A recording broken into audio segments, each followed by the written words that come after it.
하나님께서 우리에게 주신 하나님의 말씀은 마태복음 7장 1절부터 6절까지입니다. 이렇게 하겠습니다. 1절부터 4절까지를 제가 읽고 5절을 같이 읽고 6절을 제가 다시 한번 읽어드리겠습니다. 그러니까 5절만 같이 읽는 거예요. 마태복음 7장 1절부터 6절까지입니다. 비판을 받지 아니하려거든 비판하지 말라. 너희의 비판하는 그 비판으로 너희가 비판을 받을 것이요 너희의 헤아리는 그 헤아림으로 너희가 헤아림을 받을 것이니라. 어찌하여 형제의 눈 속에 있는 티는 보고 내 눈 속에 있는 들보는 깨닫지 못하느냐.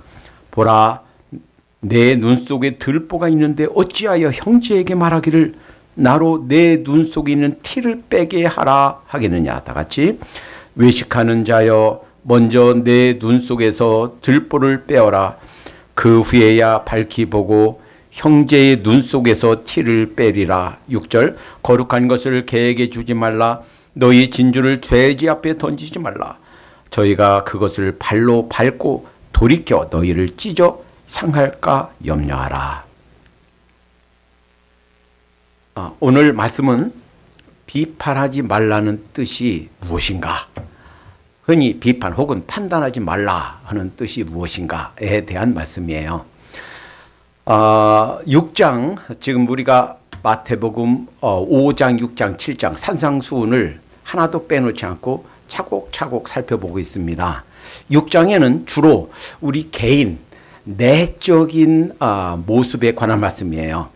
그래서 구제할 때, 기도할 때, 금식할 때 또는 어떤 염려에 대해서, 물질에 대해서 이런 것들은 우리 개인, 내적인 우리 속에 있는 우리의 자세, 우리의 태도, 우리의 마음가짐 이런 것에 관한 거예요. 그런데 오늘 7장에 있는 이 말씀은 이제 내 자신뿐만 아니라 다른 사람과 이웃, 다른 사람들과의 관계에서 있어지는 말이에요. 그리고 이 말씀은 공동체, 여러분 공동체는 나 말고 누구 한 사람 같이 하면 그게 공동체예요. 이를테면 나 안 살고 나 혼자 안 살고 내 아내랑 같이 산다. 나 혼자 안 살고 내 아들이랑 혹은 내 딸이랑 같이 산다. 그럼 공동체예요. 나 혼자 하면 개인이지만 자녀나 혹은 아내나 남편이나 혹은 내 부모님이나 이렇게 누구랑 같이 살면 둘 이상 셋, 넷 이렇게 같이 살면 그 공동체예요. 그래서 공동체는 가족도 있고 교회도 있고 그 다음에 직장도 있고 그 다음에 좀 넓게는 학교도 있고 국가도 있어요. 이 공동체가 어떻게 건전하고 또 건설적이고 아름다운 그런 모습으로 설 수 있는가? 어떻게 이 공동체가 행복한 공동체가 될 수 있는가? 그 비결을 마태복음 7장 첫 번에서 말씀해 주십니다. 그리고 처음엔 제가 6절은 이거 따로 좀 생각해 봐야 되는 거 아닌가라고 싶었는데 좀 더 깊게 묵상해 보면서 그게 연결되는 말씀이구나 하는 걸 새롭게 깨달았어요. 그래서 이 비판하지 말라 하는 말씀 속에 우리 공동체가 우리의 가정, 교회, 지역사회, 직장, 혹은 학교, 우리 국가와 민족, 이 공동체가 어떻게 아름답게 잘 세워질 수 있는가 그 비결이 오늘 말씀 속에 숨겨져 있구나 하는 거예요. 자, 그래서 오늘 이 말씀 참 의미가 뭔가 하는 것을 묵상해 볼 텐데 성경의 많은 말씀들이 오해를 받고 있어요. 그 중에 오늘 본문 말씀이 아주 많이 오해를 받는 말씀입니다. 어떻게 우리가 오해하는가? 첫 번째는 이 말씀은 이렇게 오해해요. 비판하지 말라 하는 말씀이 어떤 사실, 어떤 가르침, 그리고 어떤 행위, 어떤 사건 이것에 대해서 옳은가 그른가 이것을 판단하지 말라 이렇게 생각하고 있어요. 그런데 판단하지 말라, 옳은가 그른가 판단하지 말라 하는 뜻이 아니다라는 거예요. 사도행전 17장 11절에 보면 여러분과 제가 같이 읽겠습니다. 자, 앞에 보면서 시작. 베레아에 있는 사람들은 데살로니가에 있는 사람들보다 더 너그러워서 간절한 마음으로 말씀을 받고 이것이 그러한가 하여 날마다 성경을 상고하므로. 자, 이 베레아 사람들이 더 너그러워서 이렇게 표현했는데 이거 개정개혁이에요. 이전의 개혁 성경은 더 신사적이어서 이렇게 표현했어요. 이것을 NIV 영어 성경에 보니까 more noble 캐릭터 그랬어요. 노블 하면 고상한, 고귀한. 이 베레아 사람들이 더 고상한 인격을 갖고 있어서 이 말씀을, 하나님 말씀을 간절한 마음으로 받고, 그러니까 말씀, 나 이거 어떤 말씀 주시나 하나님 말씀 간절한 마음으로 받고 날마다 성경이 그러한가 해서 상고해 봤다는 거예요. 따져봤다는 거예요. 그러니까 옳고 그른 도덕적 판단을 하지 말라가 아니라 판단을 해봐야 되겠죠. 말씀도 판단해봐야 되겠다라는 거예요. 그러니까 그렇게 오해해서는 안 된다 하는 거예요. 그러니까 모든 가르침이라고 그래서 그냥 다 아멘 하고 받으면 좀 곤란하다. 정말 성경의 말씀이 그런 건가 살펴볼 필요가 있다라는 거예요. 두 번째, 우리가 이런 오해를 합니다. 잘못된 것을 보고도 그냥 못 본 채 하면 지나가. 이거 뭐 종교지 뭘 그걸 얘기해. 그런 걸 따져. 그냥 좀 잘못됐어도 그냥 못 본 채 그냥 넘어가. 이런 생각을 갖고 있는데 그런 말씀이 아니다라는 거예요. 여러분, 우리가 잘못된 것을 보고 그냥 아무 얘기 안 하면 그 잘못된 것을 괜찮은 걸로, 잘된 걸로 인정하는. 그러니까 우리가 침묵이 어떤 때는 금인데 어떤 때는 침묵이 아주 굉장히 나쁜 것일 때가 있어요. 특히요, 아직 유아기, 혹은 여러분들 자녀나 손주들이나 한 2살, 3살, 4살 막 자라는 아이들한테요, 걔들이 잘못하고 있어요. 그래서 어린애들이지 뭐 하고서 그냥 넘어가면요 큰일 납니다. 걔네들은 그것이 옳은 줄 알아. 그냥 옆에 뭐 고모든 이모든 뭐 아저씨든 간에 땀을 탁 때리는데 어이구 애들이니까 그러죠. 그러면 그게 옳은 줄 알고 아무나 그냥 탁 때리려고 그래. 그거 잘못된 거야. 그러면 안 돼. 혼내고 교정시켜줘야 돼요. 이것은요, 어린아이만 그런 게 아니에요. 신앙 안에 들어온 초신자도 마찬가지예요. 영적으로도 마찬가지예요. 잘못 행하고 있는데 그냥 가만히 있어. 아무 말 않고 가만히 있어. 그러면 그 사람은 그게 옳은가 보다. 이렇게 하는 것보다 그것이 정석인 줄 알아. 그것이 규범인 줄 알아. 그리고 마땅히 그렇게 하면서도 그것이 잘못된 것을 몰라. 그래서요, 예수님께서 마태복음 18장 15절에 이렇게 말씀하셨어요. 같이 또 한번 읽겠습니다. 시작. 내 형제가 죄를 범하거든 가서 너와 그 사람과만 상대하여 권고하라. 만일 들으면 내가 내 형제를 얻은 것이요. 만약에 신앙 안에 들어온 사람이 그것이 불신앙적인, 하나님 앞에서 하나님이 기뻐하시지 않는 그런 언행과 말과 그런 결정과 이런 걸 하는데도 그냥 두지 말아라 하는 거예요. 가서 개인적으로 가서 처음에는 다른 사람이 알면 창피하고 부끄러우니까 그 사람의 자존심을 세워주고 그 사람의 인격을 생각해서 그 사람과 단독으로 권고하라는 거예요. 이 말씀을 주실 때는요, 사실은 교회가 역사상에 생겨나지 않은 때입니다. 많은 이제 성경학자들이 교회가 이 지구상에 언제 처음 등장했느냐, 언제로 봐요? 언제? 사도행전 2장에 성령님이 대대적으로 전폭적으로 기도하는 모든 사람, 그 자리에 있는 모든 사람에게 오시면서 교회가 탄생했다라고 그 기점으로 잡아요. 사도행전 2장을. 그러니까 예수님이 이 사역 초기에 아직 교회가 역사상에 등장하지 않은 때예요. 그런데 요 말씀 하시면서 예수님이 처음으로 교회란 말을 두 번째로 쓰십니다. 첫 번째는 마태복음 16장에 인자를 사람들이 누구라 하느냐, 너희는 나를 누구라고 하느냐.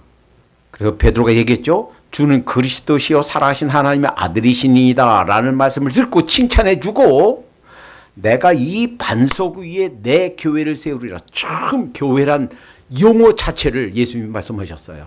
그러니까 지금까지는 교회가 뭔지, 교회란 말 자체가 없었던 때에 이 반석 위에 내 교회를 세우겠다 말씀하셨고, 그 다음에 오늘 18장에서 두 번째로 말씀하신 거예요.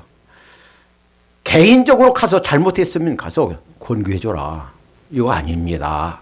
그거 잘못된 거예요. 하나님이 기뻐하지 않습니다. 라고 권고하라는 얘기예요. 그런데 말 안 들으면 두세 사람을 함께 가라는 얘기예요. 함께 가서 말마다 증참게 하라. 교회 대표 그 몇 명 가서 얘기하고, 그래도 듣지 않으면 교회 전체에게 알려라. 그래도 듣지 않으면 이방인처럼 여겨라. 상대하지 말란 얘기예요. 그때 교회에게 알려라 할 때 교회를 두 번째 쓰신 거예요. 그러니까 예수님의 명령이에요. 잘못된 것을 보고 그냥 지나면 안 된다. 어린 아이에게 그냥 누구든 뭐 언니가 됐든 오빠가 됐든 아저씨가 됐든 그냥 할아버지가 됐든 그냥 땀을 탁 때리는 거, 그거 잘못된 거야. 가르쳐 줘야 내가 다음부터 하지 말아야 되겠다. 이렇게 어린애가 배우듯이 믿음 안에 들어온 새신자도, 영적으로 어린 사람도 필요하면 권고해줘라. 그거 하나님이 기뻐하시는 것이 아닙니다. 라고 가르쳐 주란 얘기예요. 그러니까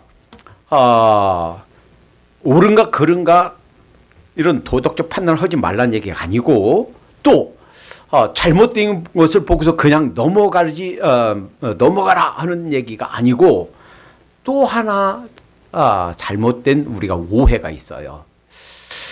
어떤 비평적인 태도를 취하라 하는 뜻도 아니다라는 거예요. 특히요, 지금 현대 교회는 이단 사이비가 기존 교회와 성도들을 공격해 오고 있습니다. 심지어 이 애틀란타까지도 와 있다는 거예요. 그리고 새신자인 것처럼, 그리고 예수님을 잘 모르는 이제 초신자인 것처럼 교회 싹 들어온다는 거예요. 그리고 막 열심 내고, 특히 우리 교회 지도자들에게 잘한다는 거예요. 그리고 나서 자기들의 본색을 드러낸다는 거예요. 그리고 그 목회자를 넘어뜨리고 그 교회, 작은 그 교회들을 자기들 세력으로 인수한다는 거예요. 그러니까 겉으로 보기에는 아주 비슷하고 그 가르침이 아주 성경적인 것 같아요. 그런데 조금 틀려요. 우리가 기억해야 될 것은 이것입니다. 만약에 분명하게 하나님 말씀에서 가르쳐 주신 것은 그냥 순종하면 돼요. 어떤 말씀들은 그냥 이렇게 해라, 저렇게 해라, 이렇게 하지 말아라, 저렇게 하지 말아라, 이렇게 아주 단순하게 주신 명령들이 있어요. 그것은 그냥 순종하면 돼요. 그런데 어떤 말씀들은 해석해야 되는 부분이 있어요. 그래서 어떤 가르침, 어떤 설교, 어떤 주장들이 그것이 단순한 성경 말씀인가, 아니면 그 성경 말씀을 해석한 것인가 구분해야 돼요. 그리고 그것이 해석한 것이면 그것이 맞은 해석인가 틀린 것인가, 이것을 먼저 우리 따져봐야 돼요. 이거 따져보지 말고 다 받아들이라 하면 대단한 오류와 잘못에 빠질 수 있습니다. 이단 사설에 발을 디뎌놓을 수가 있어요. 그리고 그 잘못된 생각들을 그 자기도 모르게 자기 아주 굳건한 그런 믿음으로, 신앙으로 받아들일 수가 있어요. 그래서 비평하지 말아라 하는 뜻이 아니다라는 거예요. 그 가르침이 전혀 성경적이지 않은 가르침도 있다. 즉 해석이면 그 해석이 성경 전체의 가르침과 맞는가 이것을 따져봐야 된다. 우린 이러한 오해를 한다 하는 거예요. 그러니까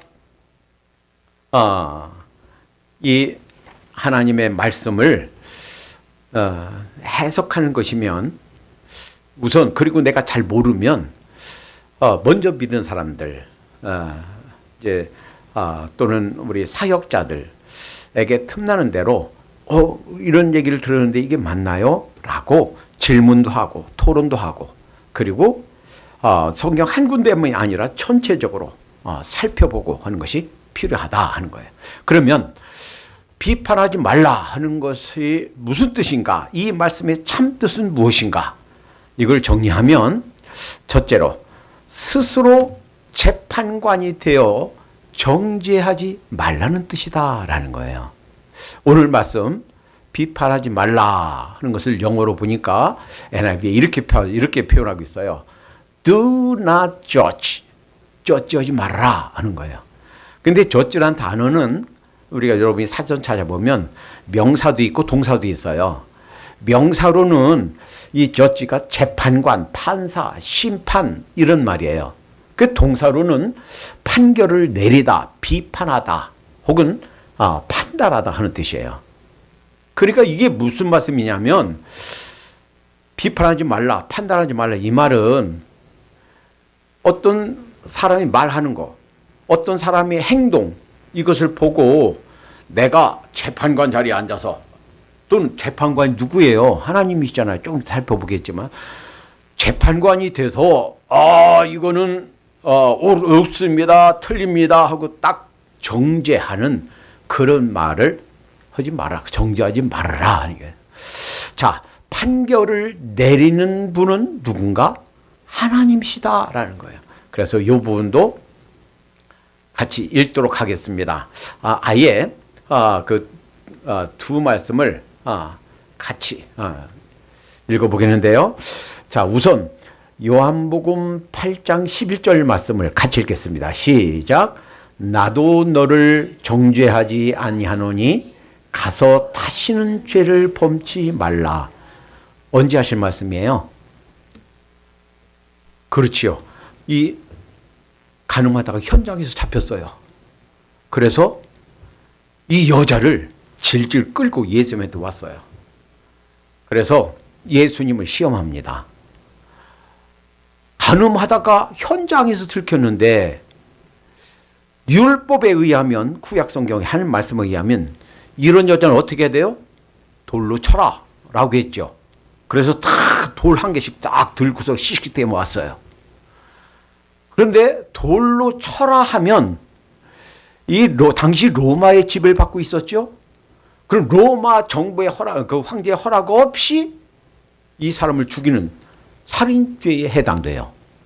만약에 돌로 치지 말아라 하면, 아니 하나님의 율법에 이런 여자는 돌로 쳐 죽여라 라고 했는데 치지 말라 했으니까 뭐 한 거예요? 율법을 범한 거예요. 완전한 덫이에요. 이렇게 결정해도 저렇게 결정해도 덫에 걸린 거예요. 유대인들이, 바리새인들이 특히 이 여자를 끌고 와가지고 기세 등등해서 너는 이제 걸렸다, 너는 죽었다, 이제 로마 법을 깨거나 하나님 말씀 율법을 깨거나 이더원, 자 이제 완전한 덫에 걸렸다라고 했는데 예수님이 뭔가 그 바닥에다가 확 쓰십니다. 그러더니 잠시 후에 일어나서 죄 없는 자가 먼저 돌로 쳐라. 그러니까 가만히 생각하니까 내가 죄가 있거든. 슬그머니 들었던 돌을 내려놓고 한 명씩 다 갔어요. 아무도 없어요. 그때 하신 말씀이에요. 나도 너를 정죄하지 아니하노니. 가늠하다가 현장에서 들켜서 질질 끌려온 그 여자한테 나도 너를 정죄하지 않겠다.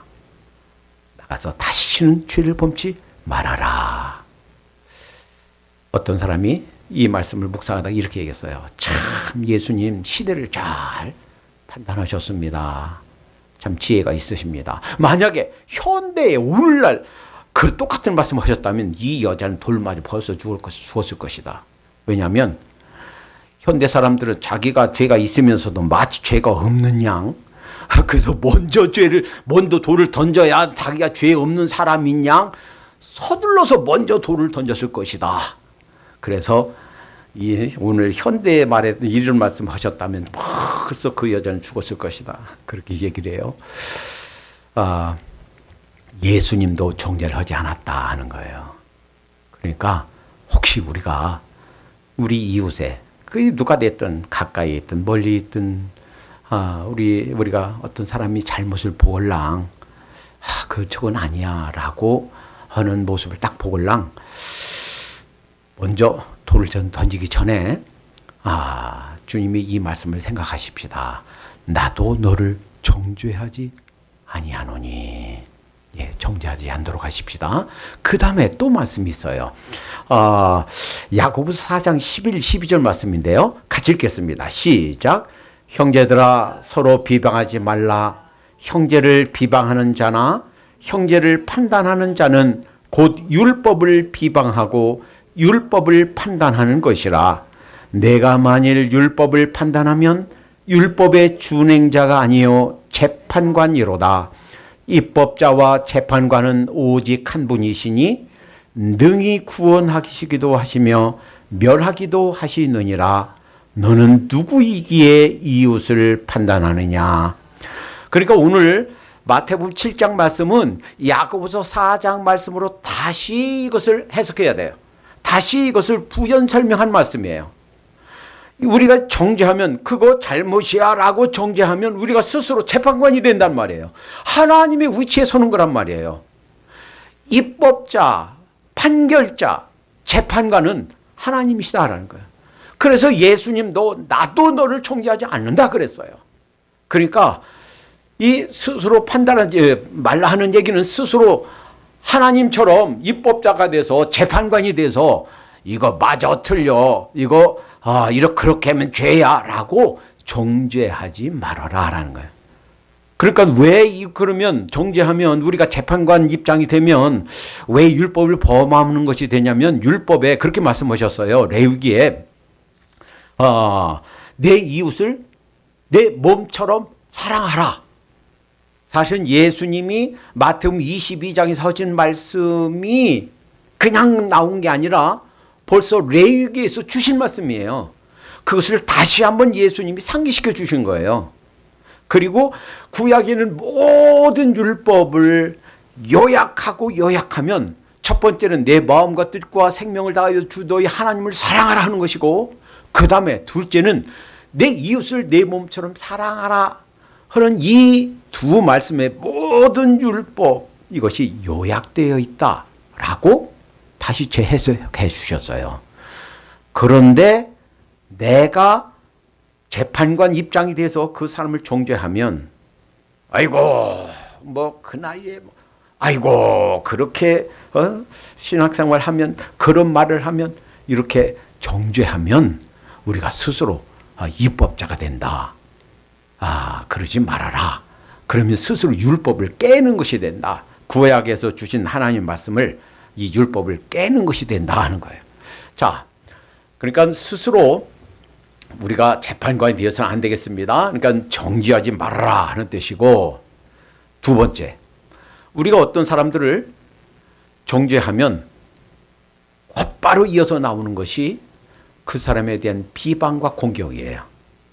그러니까 아름다운 이 공동체가 되기 위해서는 그것이 가족이 됐든 교회가 됐든 학교가 됐든 어떤 한인 사회가 됐든 민족이 됐든 건전하고 아름답고 행복한 창조적인 그 건설적인 그런 공동체가 되기 위해서는 첫 번째 잘못을 보고 정죄하지 말고, 정죄하면 그대로 곧바로 나오는 것이 그 상대에 대한 비방과 공격인데, 비방과 공격을 하지 말으라 하는 거예요.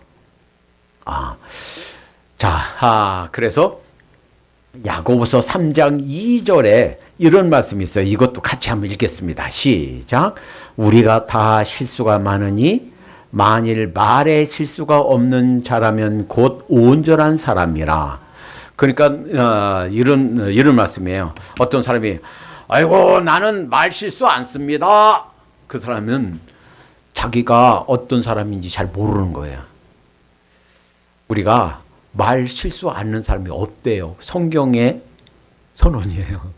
우리가 다 말에 실수가 있어요. 아무리 인격이 고상하고 훈련되고 성숙한 사람이라 할지라도 우리가 말에 실수가 한단 말이에요. 모든 사람이 다 말에 실수가 있다는 거예요. 그래서 실수가 없는 사람, 아주 적은 사람, 그런 사람은 성숙한 사람, 온전한 사람이다 하는 거예요. 그 다음에 그 다음 이어지는 여러 말씀도 역시 말에 대한 그런 말씀인데 그 말씀을 같이 읽겠습니다. 시작. 이와 같이 혀도 작은 지체로 돼 큰 것을 자랑하도다. 보라 얼마나 작은 불이 얼마나 많은 나무를 태우는가. 혀는 곧 불이요 불의 세계라. 혀는 우리 지체 중에서 온 몸을 더럽히고 삶의 수레바퀴를 불사르나니 그 사른 것이 지옥불에서 나느니라. 아멘. 어렸을 때 사실 그 우리나라 산이 저렇게 지금 현재 푸르게 된 것이 박정희 대통령 때 식목을 해서 그렇답니다. 아마 여러분들도 한국에서 초등학교 다닐 때 기억할 거예요. 식목일만 되면 가서 산에 수업 전폐하고 전교생이 교장 선생님까지 모든 선생님께 다 가서 나무 심었어요. 그것이 지금 몇십 년 지나서 저렇게 푸르게 된 겁니다. 어렸을 때 이런 수수께끼 내면서 놀았어요. 우리 동생들하고. 이 산 저 산 다 잡아먹는 게 뭐게? 뭐예요? 아궁이에요. 아궁이. 그러니까 그 겨울에 추우니까 그냥 나 산에 그냥 나무 피었다가 그냥 뗐어요. 이 산 저 산 다 잡아. 그러니까 그때 당시에는 벌써 60년대 70년대 초만 해도요. 나무가 다 피어다 떼니까 산이 그냥 시뻘겠어요. 그리고 산림계 직원이 이렇게 산마다 와서 지켰어요. 누가 나무 베어가나. 그래서 나무 하다가 들키면 잡혀갔어요. 그러한 노력이 있어서 지금 수십 년 지난 뒤에 저렇게 대한민국 남한이 저렇게 푸르게 산림 녹화가 되어 있습니다. 그런데 뭐 같으냐면 우리 혀가, 우리 입이 그거 같다는 거예요. 작은 우리 혀가 셋지도 안 되죠. 아무리 혀가 길어도 셋지도 안 되는데 3인치도 안 되죠. 아무리 혀가 길어도 3인치 되는 사람이 있겠어요. 근데 그 혀가 그렇게 온몸을 더럽히고 삶의 수레를 바퀴를 불사른다 했어요. 여기서 지옥불이라고 그래요. 지옥불. 이 원어는요, 게헨나. 이게 흰놈 골짜기를 얘기해요. 예루살렘 남쪽에 있는 흰놈 골짜기는요, 거기에 썩은 시체들이 있고, 거기 쓰레기가 있고, 거기서 불타고, 막 냄새가 나고, 아주 더럽고, 이제 세상 그 모든 더러움이 다 거기에 있어요. 그래서 나중에 그것이 지옥의 상징으로 사용됐습니다. 그렇게 더럽고 냄새가 나고 하는 것이 뭐다? 뭐로서 나오는데? 우리 혀에서 나온다는 거예요.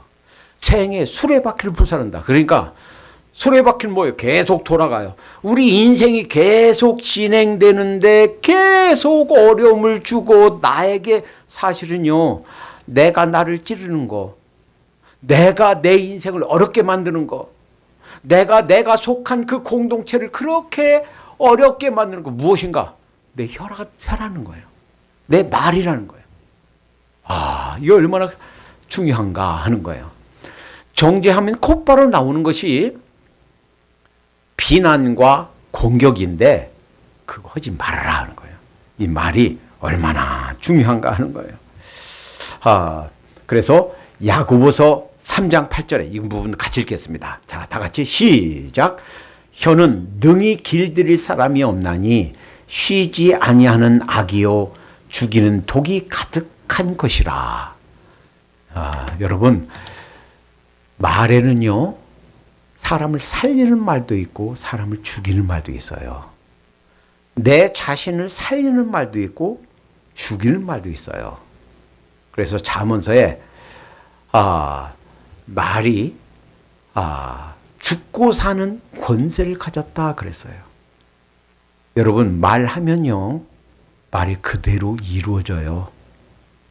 이것은 벌써 심리학자들, 상담학자들이 벌써 얘기하는 거예요. 자기 말하는 것은요, 일단 말하면 말한 것이 내 귀로 들어와요. 다시 말하면 내 영혼 속에, 내 심령 속에 그것이 씨앗으로 심겨져요. 그리고 그 말한 것이 자라서 싹이 터서 그것이 나를 지배해요. 말을 딱 뱉으면요, 말한 것처럼 움직이도록 내 스스로가 그렇게 행동을 하게 돼요. 결국은 말한 것은 그대로 이루어져요. 민수기 13, 14장에 이 사람들이 하나님을 원망했죠. 사실은 하나님 원망한 게 아니고 모세와 아론을 원망했어요. 그런데 하나님은 나를 원망했다 이렇게 말한 거예요. 그리고 그들이 말한 거 내 귀에 들린 그대로 그들에게 시행하겠다는 거예요. 얼마나 무섭습니까? 우리가 말을 하면 그것이 하나님께 들으셔서 그 말한 그대로 이루어주겠다는 거예요. 이번 주 한 주간 동안 제가 그 성경 사경회에 참석했습니다. 이웃교회, 새생명교회에서 어떤 강사님을 모셔서 하는데 민수기를 한 주간 동안 월요일부터 금요일까지 5일에 민수기를 다 끝냈어요. 물론 저도 여러 번 민수기를 가르쳤고 학교에서 그 과목으로 여러 번 가르쳤지만 이번에 그분은 이제 이스라엘에서 공부를 했어요. 직접. 그래서 히브리어가 저보다 훨씬 능통하지요. 그래서 저 한 수 배우러 갔어요. 그래서 참 귀한 것들을 많이 배웠습니다. 그 중에 한 가지 배운 거. 민수기 11장에 보면요. 이스라엘 사람들이 악한 말로 하나님께 원망하니 하나님께서 진노하셔서 그 진 끝에서 끝을 불살랐다 그랬어요. 자, 그런데 그 악한 말 히브리어는 라예요. 라. 자, 그러면 이제 퀴즈를 드리겠습니다. 악한 말이면 이 이스라엘 사람들이 뭐라고 하나님께 원망했을까요? 악한 말이 어떤 말을 했을까요? 자, 개스해 보세요. 저 틀려도 괜찮아요. 악한 말 무슨 말 했을까요? 무슨 하나님께서 들으시기에 아주 악한 말이다. 무슨 말일까요? 한번 생각해 보세요. 답해 보세요. 믿지 않겠다 하는 말. 또 어떤 말?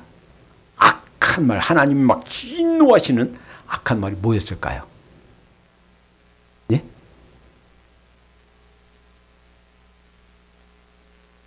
네. 쓸데없이 우리를 이렇게 여기 인도해냈네요. 그런 말. 그랬을 수도 있죠. 또 어떤 말? 이를테면 악한 말. 우리가 생각할 때는 소리가 꽉 지르면서 도대체 왜 우리를 여기 끝냈습니까? 라고 하는 말. 신경질 혹은 쌍욕. 아주 그냥 상스러운 말. 그랬을 것 같죠? 우상 숭배하는 말. 그럴 수 있을 것 같아요. 근데 여기서 악한 말, 라는요, 그런 말이 아니래요. 어떤 말이냐면, 혼자 쭝얼쭝얼, 꿍시렁꿍시렁. 혼잣말로 꿍시렁꿍시렁 하는 거래요. 나 혼자만 이 일해. 쓰레기는 맨날 나만 치워. 맨날 어질러 놓는 사람, 치우는 사람 따로 있어. 혼잣말로 혼자 꿍시렁꿍시렁 하는 말이래요. 그런데 혼자 꿍시렁꿍시렁 하는 말을 하나님께서 악한 말이라고 간주하셔서 진노하셔서 그 진 끝을 태우셨대요. 야, 아주 충격적이에요. 물론 소리 지르고 신경질 내고 뭐 집어던지고 하나님 앞에 이런 것은 말할 것도 없고 혼자말로 누구한테 얘기한 것도 아니고 혼자말로 그 불평을 하는 거 꿍시렁 하는 거 이것을 하나님께서 들으시고 이것을 악한 말로 여기셨다. 그러니까 정죄해서 다른 사람을 비방하는 거 하지 말뿐만 아니라 어떤 일을 하면서 어떤 선한 일을 하면서 어떤 그 사명 감당하면서 또는 살면서 혼자 꿍시렁 누가 듣는다? 하나님이 들으신다 하는 걸 기억하십시다. 자, 그러면 또 하나. 자, 그럼 이 말씀이 무슨 의미인가? 타인의 결점을 통해 자신을 돌아보고 그 다음에 짐을 쳐주란 얘기다 하는 거예요. 자, 같이 또 읽겠습니다. 시작. 외식하는 자여 내 눈 속에서 들보를 빼어라. 그 후에야 밝히 보고 형제의 눈 속에서 티를 빼리라. 여러분 들보가 뭔지 아세요? 제가 그래서 그림을 하나 만들어 봤습니다. 이거 한옥이에요. 제가 미국에 와서 집 짓는 거 보고 참 이해가 안 되는 것이 우리는 집 짓려면 기둥, 터를 닫고 거기다 기초를 하고 그 돌을 밑에 깔고 기둥을 세우고 이제 이렇게 들보를 세워야 이게 프레임이 만들어져서 그 옆에 석가래도 놓고 이렇게 벽을 만들고 할 텐데 미국 그게 없어요. 그냥 기둥이 없고 그냥 그 조그마한 이게 각경복 같은 걸 이렇게 세워서 이게 성냥갑을 짓는 건가 집을 짓는 건가 처음에 그렇게 했는데 우리 한옥은 기둥이 있어요. 기둥이 있고 기둥과 기둥을 연결하는 큰 나무가 있어요. 자, 요거예요. 기둥과 기둥을 연결하는 큰 나무. 이것이 들보예요. 그러니까 들보가 작아요, 커요? 커요. 그런데 예수님이 과장법을 쓰셨어요. 내 눈에는 들보가 있다는 거예요, 들보가. 대들보가 내 눈 안에 있는데 그걸 알지 못하고 그 형제의 쬐끄만 티를 보고 형제요, 거기 티가 있군요. 내가 꺼내줄게요. 내 눈에는 뭐가 있는데? 들보가 있는데 내 눈에 먼저 들보를 빼라 하는 거예요. 그러니까 비판하지 말라, 판단하지 말라 하는 것은 먼저 그 형제의 잘못, 다른 사람의 그 실수 혹은 그 범죄 보면서 내 자신을 살펴봐라는 거예요. 너는 어떠냐 하는 거예요. 내 자신을 먼저 보고서 그리고 경계를 받고 혹시 내 안에 똑같은 죄, 그보다 더 악한 죄 있으면 내려놓고 하나님, 그 형제의 잘못을 보면서 하나님, 바로 죄의 모습이 발견되네요. 주님 용서해 주세요. 하나님 마음이 얼마나 아프셨을지 모르겠어요. 주님 용서해 주세요. 우리 자신을 돌아보라 하는 거예요. 그래서 형제들아, 사람이 만일 무슨 범죄한 일이 드러나거든 신령한 너희는 온유한 심정으로 그런 자를 바로잡고, 여기서부터 같이 읽어요. 시작. 너 자신을 살펴보아 너도 시험을 받을까 두려워하라. 너희가 짐을 서로 지라. 그리하면 그리스도의 법을 성취하리라. 성취하라. 여러분, 그러니까 이런 말씀이에요. 형제의 잘못을 보면 그 잘못을 보고 우리 자신을 돌아보고, 그리고 저 형제가 어떻게 하면 저 실수 잘못에서 벗어날 수 있을까? 그 어려움에서, 그 잘못 행하고 있는 데서 어떻게 벗어날 수 있을까? 짐을 서로 지란 얘기예요. 어떤 강사가, 이게 이제 크리스찬들을 향한 그 모임이 아니고 일반 사람들 놓고 하는 강사가 이렇게 말하는 부분을 살펴봤어요. 친구가 누구냐? 사람이요, 그렇대요. 아무리 처음 만난 사람도 처음엔 안 보여요. 그래서 그 사귐이 조금 더 깊어지면 반드시 발견하는 것이 그 사람 속에 있는 약점이래요.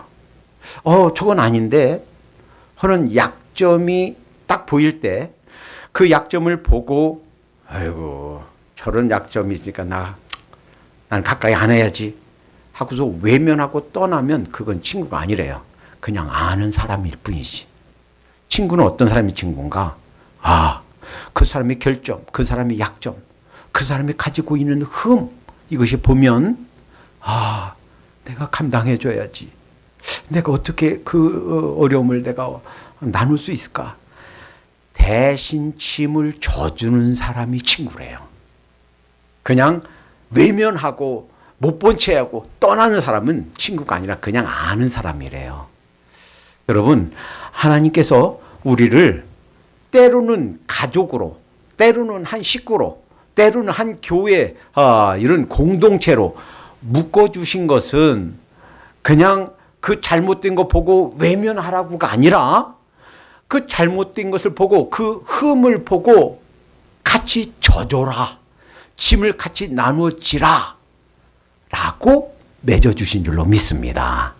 그래서 어떤 사람이 어려운 사람, 또 어떤 사람이 잘못 행하는 거 보면 정죄하고 그냥 비방하고 에이고 그러면 안 돼요 라고 공격하기 전에 우리 자신을 돌아보고 어떻게 하면 그 어려운 것을 내가 도와줄 수 있을까? 그 짐을 어떻게 대신 쳐줄 수 있을까? 다시 말하면 이것이 어떤 말씀이에요? 주님께서 내 이웃을 내 몸처럼 사랑하라 구약에서 주셨고 예수님이 다시 구약 전체 율법을 요약해 주신 이 주님의 계명, 이 주님께서 말씀해 주신 이 사랑의 법, 이것을 실천하라 하는 말씀이에요. 비판하지 말라, 판단하지 말라 하는 말씀은 따지고 보면 그 내용에서는 이런 말씀이에요. 내가 너희를 사랑한 것처럼 그렇게 너희도 서로 사랑해라 하는 말씀이다 하는 거예요. 문제는 그거예요. 아니 그러면 어떻게 비판하지 않을 수 있습니까? 사랑의 짐을 나눠지는 거 어떻게 질 수 있습니까? 그 방법이 무엇입니까? 첫째는 우리가 다른 사람이 실수와 범죄를 볼 때 먼저 자신을 돌아보고 자신을 위해서 그리고 그 사람을 위해서 기도하는 거예요. 우리는요 그게 어려워요. 그냥 한마디 그냥 먼저 훅 던지고 한마디 그냥 팍 쏘아주고 이거는 쉬운데 그것은 우리가 그냥 본성적으로 나오는데 그렇게 말하기 전에 반응하기 전에 먼저 하나님 하고 기도하는 거 쉽지 않아요. 예, 먼저 기도하십시다. 기도하면 우리 자신도 보이고 또 무슨 말을 해줄까 하는 것도 보여요. 그리고 어떻게 저 사람이 짐을 대신 져줄까 하는 생각이 나요. 그러니까 먼저 기도해야 되겠다라는 거예요. 그러니까 기도하는 것이 제일 첫 번째다 하는 거예요. 비판하기 전에, 공격하기 전에, 먼저 책망하기 전에 먼저 기도해야 되겠다. 둘째, 그를 위해서 져줘야 될 짐이 무엇인가? 이것은 적극적인 사랑 실천의 명령이다 하는 거예요. 그런데요, 어떤 사람도요, 흠이 없는 사람이 없어요. 아무리 고상한 인격, 고상한 그런 인품을 가지고 있는 사람도요, 뜯어보면 공격할 것이 흠이 10가지, 100가지는 돼요. 그런데요, 아무리 내놓을 거 없고 보잘 거 없는 사람도요, 그 사람 칭찬해주고 세워주려고 하면 그 사람에게 좋은 점이요, 10가지, 20가지도 넘어요. 와, 몰랐는데 저런 고귀한 그런 아름다운 면이 있어서. 그리고 고민하면, 기도하면서 생각하면 그 사람을 위해서 내가 해줄 수 있는 말, 해줄 수 있는 그런 행동이 생각이 나요. 그러니까 그를 위해서 해줄 수 있는 것이 무엇인가 찾아보도록 하십시다. 세 번째, 어떻게 그 사람을 도울 수 있는가? 어떻게 비판을 하지 않고 그냥 적극적으로 사랑할 수 있는가? 우선 온유한 심정으로 바로 잡는데 오늘 6절에 이상한 말씀 주시죠. 개들에게 주지 말라. 개는요, 이방 사람들 표현할 때 개라고 그랬고, 또 그 신자들, 우리 크리스천들을 공격하는 유대인들을 개라고 그랬어요. 그리고 돼지, 이 유대 사람들은 이 돼지가 그냥 먹지 못하는 짐승에 속해요. 그런데 진주를 돼지에게 던지지 말래요. 돼지가 그 진주 가치를 모르고 도리어 해야 한다. 그 말을 이런 말씀이에요. 아무리 좋은 조언도 그 사람이 받을 만하지 않으면 그것을 무가치하게 여길 뿐만 아니라 그 좋은 말을 해주는 그 당사자, 나를 해코지 하려고 그래요. 반대로 되공격하려고 그래요. 그러니까 아무리 좋은 말도 그 사람이 받을 준비가 되어 있나 잘 살펴서 좋은 말도 해주라 하는 거예요. 그리고 그러기 위해서는 그를 위해서 기도하면서 성령님 그 영혼 어루만져 주세요. 그 영혼이 지금 뭔가 아파서 그래요. 주님, 성령님께서 그 영혼을 터치해 주셔야, 만져 주셔야 그 해결이 될 수 있을 것 같아요. 성령님 그를 만져 주세요 라고 의뢰하라는 말씀이에요. 그러면 성령님께서 그를 치유해 주시고 또 나를 통해서 그를 위로하고 그를 싸매어 줄 방법이 무엇인가 생각나게 해 주실 줄로 믿습니다. 기도합니다. 사랑의 하나님, 우리가 속한 공동체가 건설적이고 아름다운 공동체가 되기 위하여 하나님 무엇을 해야 되는지 가르쳐 주시니 감사합니다. 잘못된 모습, 흠과 결점을 보면 먼저 비방하고 공격하고 책망하기 전에 기도하게 하시고 그를 위해서 내가 져줘야 될 짐이 무엇인가 찾게 하시고 하나님께서 성령님께서 그 영혼을 어루만져 주시고 그 아픈 마음을 치유해 주시도록 성령님을 의뢰하는 아름다운 저희의 모습이 되게 해 주시옵소서. 그리하여 우리가 속한 공동체가 건설적이고 아름다운 공동체, 살리는 공동체가 될 수 있도록 서로가 의지하며 정말 사슴처럼 기대어 사는 아름다운 공동체가 될 수 있도록 인도해 주시옵소서. 예수님의 이름으로 기도하옵나이다. 아멘.